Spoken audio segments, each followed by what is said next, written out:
chet el istixboroti yordam qilayotgan tashkilotning ichida sizlar nima ishlayapsizlarki?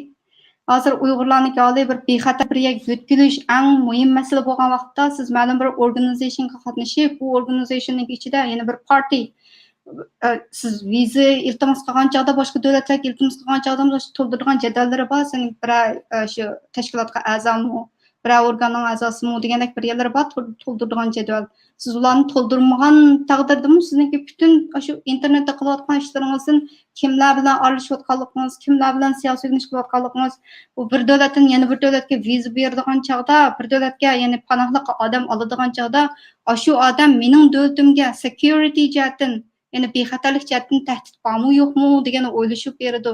Siz undaq o'zingiz noma'lum shunday bir qilayotgan aniq ishim yo'q. U partiyaning ichida qanday odamlar ekanligini o'zinglar bilasizlar. Nurg'un ishlar chiqyotidi. Partiyaga munosabatli bo'lmagan taqdirdami, shu partiya a'zosiniki shu bir necha yillarga qilgan bulonchilik ishlari bor. Shunday bir organlarga bilan bir shu paranglashib yurib, siyosiy yurinish qilib yurib, siz mumkin boshqa davlatga berib, mumkin siz shu panohlik tilayman deb başa qilsangiz ta'sir bo'lamdi bo'lmamdi o'zingiz o'ylashing men bir narsa demayman, faqat o'ylanishga tegishli narsani o'tirg'i chiqib so'zlayapman.